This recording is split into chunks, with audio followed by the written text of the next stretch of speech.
ဒီနေ့မနေ့ဂျိုင်းတရေးအိတ်ပြီးတော့မအိတ်ပါဘူးနိုးဆိုပြီးတော့ပြန်ထလာတာပေါ့နော်တနားကြီးလောက်ဆိုရအဲ့နိုးဆွဲပြီးတော့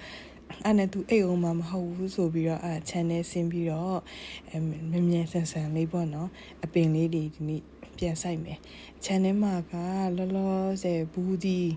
ခရမ်းဒီရှိတယ်ကျိုင်းဟင်းငါးသေးလည်းရှိသေးတယ်ငရုတ်သေးကတော့ပြောမနေနဲ့စားလို့မကုန်ဘူးပေါ့နော်ခဲညင်သေးကတော့ဒီတမိုးလုံးကမကုန်အဲ့တော့ခဲညင်သေးကတော့ပြန်တော့ဆိုင်မယ်လောလောဆယ်အခုဆိုင်မယ်ဟေးဆိုလို့ရှိရင်ဒီလိုပြိုးခွက်လေးတွေကိုမြေအရင်ထည့်ပေးတာပေါ့နော်ဒီလိုမြေလေးတွေကိုအရင်ထည့်ပြီးသွားလို့ရှိလို့ရှိရင်ရေလောင်းပေးရတယ်တချို့ကဒါပေမဲ့ပန်းလေးမြေကဆိုးဆွတ်ပြီးသားဆိုတော့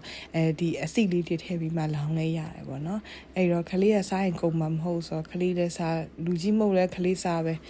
ခလေးမဟုတ်လည်းလူကြီးစားပဲပြီးတာပဲမဟုတ်လို့ရှိရင်ဟိုခွဲလိုက်ဒီခွဲလိုက်နေဒါတော်တော်လေးလဲပူတယ်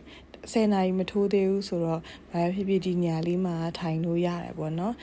နေကွယ်နေတာလောလောဆယ်ဒါကပန်းလေးစိုက်မဲ့အထုပ်တွေပေါ့နော်စိုက်ပြီးလို့ရှိရင်တော့နာမည်လေးတွေရေးရတယ်မဟုတ်လို့ရှိရင်ထွက်လာသမျှ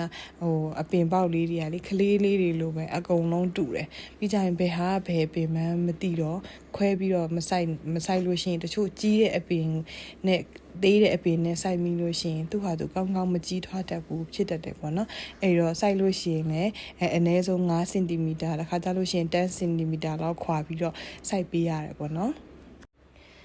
အနားမှာထိုင်ပြီးတော့ဘာလုပ်လို့ရတယ်အဓိကမဝေးဖို့ပဲဝေးနေရင်မရအောင်အဲ့ဒါဆိုအနားမှာထိုင်ပြီးတော့လှုပ်ရှားရှိဟာလေးမြန်လေးလှုပ်လိုက်တော့ဒီနေ့မနေ့ပိုင်းလေးအပင်ဆိုင်လို့ပြီးသွားတယ်ပေါ့နော်ခဏနေလို့ရှိရင် तू អော်တော့မှလေအကြာကြီးလဲ तू မထိုင်နိုင်ဘူးကြွားရချွေးအရန်ထွက်တော့ချွေးတွေတော်ကြာတယ်ပေါ့နော်အဲ့လိုမျိုးဆို तू ပျော်တယ်အမှကြည့်ပျော်ပြီးတော့တခုပေးခိုင်ထားလိုက်ရင်ပြီးရောပေါ့နော်ဒီကတော့လေးစိုက်ပြီးသွားလို့ရှိရင်နာမည်လေးတွေရေးတင်တယ်ပေါ့နော်ပြီးကြလို့ရှိရင်မြေကြီးကိုအစိလေးတွေကိုမြေထဲကိုအရင်နေအောင်မထည့်ရအောင်အပေါ်ရန်လေးနည်းနည်းထည့်လို့ရှိရင်ရပြီပေါ့နော်တချို့ကပြောကြတယ်အစီစိုက်တယ်ပေါ့နော်ဒါပေမဲ့အစီကမပေါက်လာဘူးမြေကြီးကျက်သွားတယ်ပေါ့အဲ့လိုမျိုးပေါ့စိုက်အပေါ်ရန်အစီလေးတွေမြေကြီးထဲကိုထည့်ပြီးသွားပြီခေးဆိုလို့ရှိရင်အပေါ်ရန်ကနေမြေလေးဖွားဖွားလေးပဲတင်ပေးရတယ်တင်ပေးပြီးတော့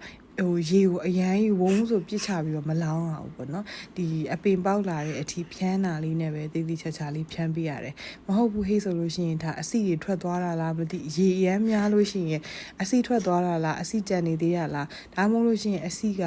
ဒီမြေကြီးတဲ့ကိုအရန်နစ်နေလို့သူတိုးပြီးမထွက်နိုင်တာလားဆိုတာလည်းရှိရပေါ့နော်အဲ့တော့ပန်းလေးကစိုက်လို့ရှိရင်တော့အပေါ်ရန်လေးမှာပဲတင်တယ်ပြီးကြလို့ရှိရင်မြေကိုနည်းနည်းပဲထည့်ပြီးရပေါ့နော်